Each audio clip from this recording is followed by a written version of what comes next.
Na tua Hiper FM estás comigo, André Silva, e agora também com a Filipa Custóias, porque está a começar uma pitada de nutrição aqui na tua rádio. Filipa, bom dia, como é que estás? Bem disposta? Olá, bom dia, muito bem disposta. E tu, André? Ótimo, estou também bem disposto, feliz e contente por estar aqui contigo. Bora Hoje, lá. em uma pitada de nutrição, vamos voltar a falar de um assunto que é recorrente, vamos voltar a falar de proteína, não é?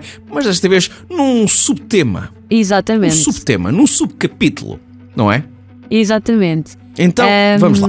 Venho falar hoje de que forma é que nós conseguimos incluir mais proteína na nossa alimentação, mas de forma económica. Isto porque não há tema mais atual do que a inflação na parte da alimentação, não é? Sim. E agora com estas medidas todas do IVA, havemos de sentir qualquer coisa na nossa carteira, mas ouvimos muitas vezes falar de que realmente a proteína é importante e que devemos aumentar o seu consumo ao longo do dia, e ficamos a pensar, bolas, mas o grupo dos alimentos ricos em proteína, nomeadamente a carne, o peixe, os laticínios, foram um dos alimentos que mais aumentou o preço nos últimos tempos. Portanto, mas como é que eu vou fazer isto? Há quem não saiba ainda, mas há leguminosas que têm proteína. Secas? Sim, senhora.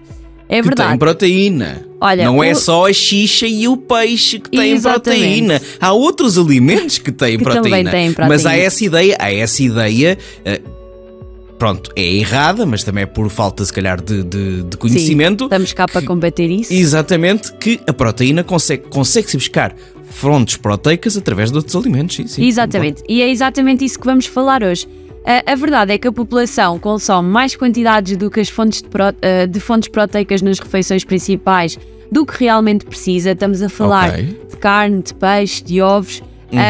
A quantidade que se come por porção é muito grande e nós vemos isso muito facilmente nos restaurantes, onde nos é servida uma travessa onde 2/3 é um bife ou uma posta de peixe, e que realmente depois a quantidade de hidratos de carbono, de acompanhamento e de legumes são porções muito pequenas, e isso acaba por representar um bocadinho às vezes aquilo que se faz em casa. Em casa não tanto, porque normalmente consumimos uma quantidade um bocadinho de acompanhamento, um bocadinho maior de acompanhamento.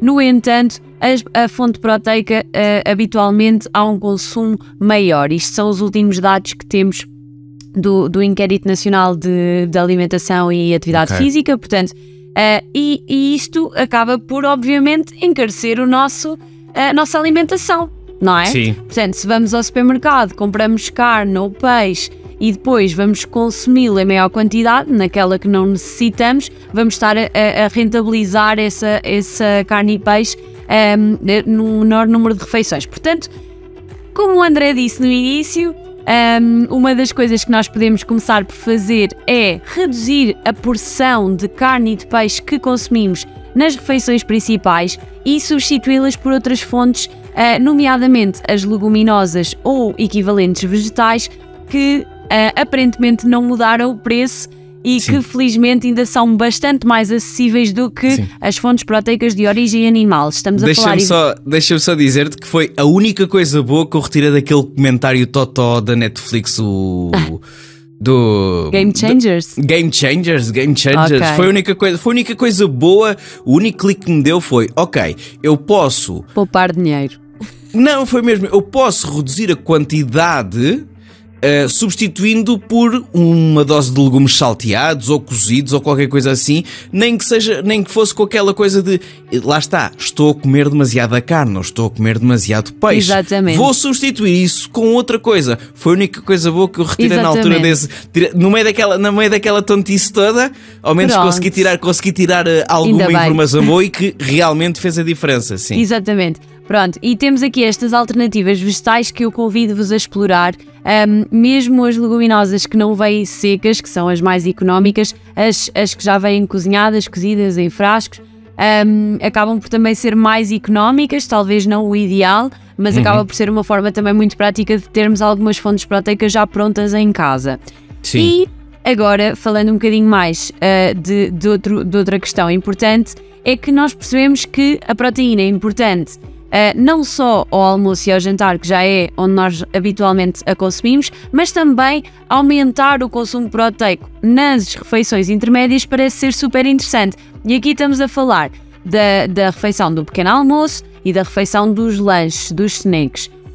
E aqui acaba por não ser tão prático, se calhar, as leguminosas ou as alternativas vegetais, apesar de termos algumas alternativas vegetais de soja que também têm um bom aporte proteico, mas acaba por ser importante termos aqui outras fontes. Então eu venho aqui apresentar duas, uma mais conhecida do que outra.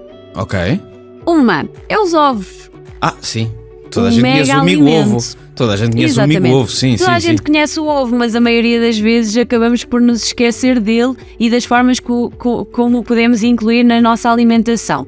É muito fácil nós incluirmos, por exemplo, o ovo como um recheio do pão, que vai substituir aqui a charcutaria, que sabemos que são alimentos processados que nos fazem mal à nossa saúde, pois, que aumentam... com excesso de sal, com excesso de temperos, que são prejudiciais à nossa saúde, inclusive a Organização Mundial da Saúde já desaconselhou o seu consumo. Portanto, trocar isto, por exemplo, pelo ovo cozido, felizmente ainda há muita gente que tem produção de galinhas em casa, criadas ao ar livre. Exatamente. E que tem ovos caseiros, portanto aproveitem-nos, não os deixem estragar. Uma outra forma que nós podemos rentabilizar os ovos e até mesmo as claras, que acaba por ser a parte do ovo que é só proteína, que não tem a gordura que a gema tem. Podemos fazer, por exemplo, panquecas, podemos fazer bolos, que acabam por incluir aqui também os tais cereais integrais que ouvimos falar, que são importantes a incluir. Desta forma nós conseguimos incluí-los, conseguimos fazer porções que rentabilizam imenso. Um bolo dá-se se calhar para um lanche todos os dias, portanto para 5 ou mais lanches durante a semana, portanto acaba por ser bastante económico. E as panquecas também acabam por ser uma alternativa ao pequeno almoço, lá está, ao pão. E que podem fazer muitas panquecas, congelam. E depois é só retirar, aquecer e siga para bingo. Exatamente. E uma outra fonte, para além dos laticínios, e aqui chama a atenção ou aconselho o consumo de laticínios magros, que acabam por ter muito mais interesse nutricional, uma vez não terem, ou terem um baixo teor de gordura saturada, é, por exemplo, o queijo Quark. O queijo Quark é... Sim. Quark? Não sei qual é que é. O queijo Quark é um alimento que...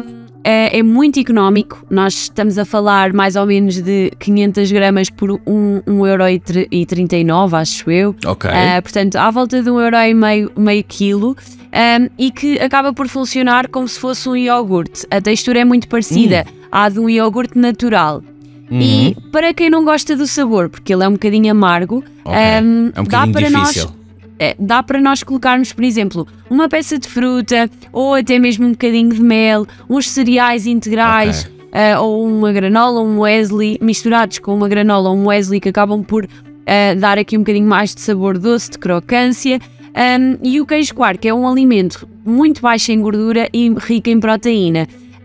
E que acaba por ser um substituto muito interessante. Também obviamente pode ser incluído aqui noutras receitas, mas por exemplo, em batidos, em smoothies, portanto formas de incluir aqui o queijo Quark não faltam.